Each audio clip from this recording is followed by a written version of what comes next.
વડોદરા શહેરના વાઘોડિયા રોડ કલાદર્શન 4 રસ્તા પાસે નિર્માણાધીન સાઇટ અને તેનો પાયો ખોદવાની કામગીરી ચાલી રહી હોય ત્યારે બાજુમાં જ આવેલ સર્જન કોમ્પ્લેક્સની જે કમ્પાઉન્ડ વોલ હોય તેનો અને રસ્તાનો કેટલોક ભાગ ધસી પડ્યો, જેના કારણે રહેવાસીઓમાં ભયનો માહોલ છવાઈ ગયો।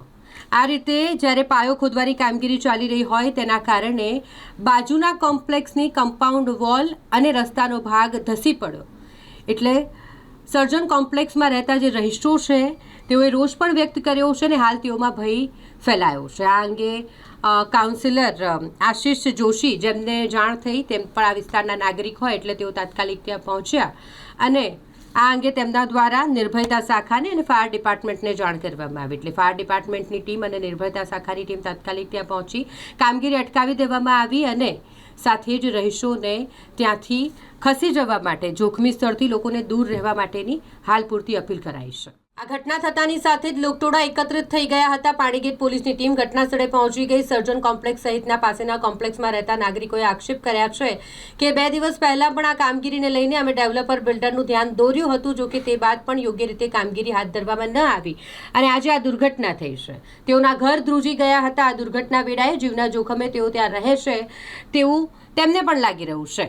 નિર્ભયતા શાખાની ટીમે પણ ઘટના સ્થળે પહોંચી અને કાર્યવાહી હાથ ધરી। આ સમગ્ર મામલે નિર્માણાધીન સાઇટના ડેવલપર નંદનવનના પરેશ પટેલે દુર્ઘટના સ્વીકારી અને સર્જન કોમ્પ્લેક્સ સહિતના આજુબાજુના કોમ્પ્લેક્સના નાગરિકો માટે તેમની સાથે બેસીને યોગ્ય વ્યવસ્થા કરવાની વાત કરી હતી।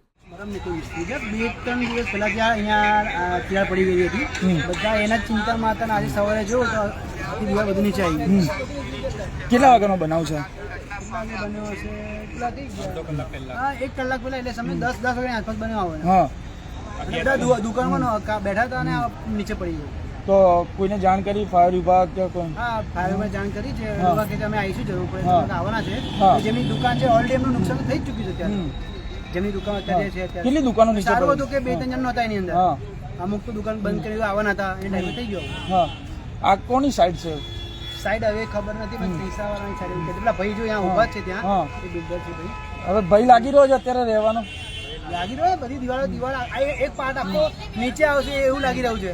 આ બેન નગાઈ ગયા મારા બેડરૂમની અંદર પણ એમને આખી તિરાડ પડી છે, પ્લસ છોકરી ઊંઘતી હતી, આખું વાઇબ્રેશન થયું અને ઊભી થઈને બહાર આવી ગઈ આખી, અને બહુ ખતરનાક થયું। આજે આખો ફ્લેટ પડે એવું છે, જોવાનું કે નહીં આજે બીજા જે રહેતા કરતા હોય આજુબાજુ વાળાનું પણ એ લોકોએ કાળજી રાખવી જોઈએ, કારણ કે તો મોટી દુર્ઘટના સર્જાય। કાળજી આજે જોખમી લીધે ઘરમાં રહેવા જવું પડશે અત્યારે તો અમાર લોકોને।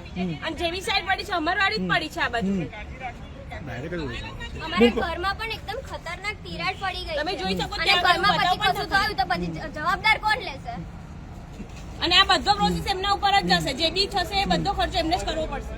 થોડા ટાઈમ પહેલા કામગીરી ચાલુ હતી એ દરમિયાન જ કહેવામાં આવ્યું હતું કે ક્રેક પડી છે અને ક્રેક મોટી થઈ અને આજે આ પરિણામ આવ્યું છે।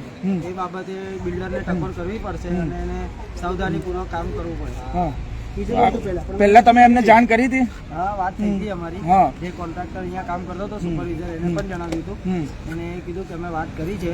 સ્ટ્રક્ચર એન્જિનિયર આવ્યા હતા ચેકિંગ કરવા માટે, ચેકિંગ કરીને ગયા હતા ગઈકાલે અને આજે સવારે આ બનાવ। કલાદર્શન બાલાજી એન્કલોવમાં રહીએ છીએ અમે, અને અહીંયા જે નવી બિલ્ડિંગ બની જવા રહી છે ત્યાં આગળ એ પ્રોબ્લેમ છે કે એ લોકો જે એટલા ઊંડા ખાડા ખોદે છે અને અમારી બિલ્ડિંગને લગોલગ જ છે, એટલે ચાન્સીસ એવા છે કે એ લોકો જે ખોદશે એમાં અમારી જમીન બેસી, અમારી બિલ્ડિંગ બેસી જાય એવા ચાન્સીસ છે। તો અમારી સેફટી શું?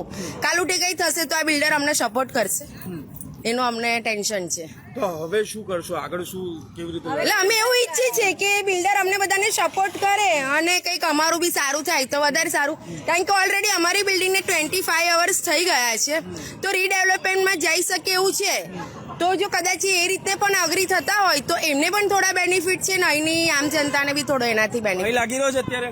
ભાઈ સખત લાગી રહ્યું છે, એટલે અત્યારે ઘરમાં કોઈ છે જ નહીં, બધા ડરના મારે હમણાં રોડ પર આવી ગયા છે કે હમણાં ઘરમાં જઈને કંઈ થાય તો, કારણ કે ઓલરેડી એક દુકાનનું પતરું પડી ગયું છે અને બીજું પડવા જઈ રહ્યું છે જે તમે જોઈ શકો છો, એટલે એની ડરના મારે અત્યારે ઘરમાં કોઈ જ નથી, ઘરની બહાર બધા આવી ગયા છે, કદાચ કંઈ થયું તો શું થશે? કેટલા રહીશો છે તમારી બિલ્ડિંગના? અમારી બિલ્ડિંગમાં ઓવરઓલ 500 પબ્લિક હશે, કારણ કે 2-3 બિલ્ડિંગ ગણો તો 500 માણસ હશે। અત્યારે 500 માણસની સેફટીનું શું? અને કોમ્પ્લેક્સ બની રહ્યું છે તો બાજુના કોમ્પ્લેક્સને હોનારત થઈ જ છે, વોલ એમની કમ્પાઉન્ડ વોલ તૂટી ગયેલી છે, પણ એનું કારણ એવું છે કે એમની અમારી પ્રિકોશન વોલ પણ બનાવેલી છે પણ પેલી ડ્રેનેજ અને પાણીની લાઇનને લીકેજને કારણે એમની વોલ પડી ગયેલી છે. હવે જે છે એ કોમ્પ્લેક્સ અને બેસી અને એનો રસ્તો કાઢી અને એના સુખકારી કામ કરીશું.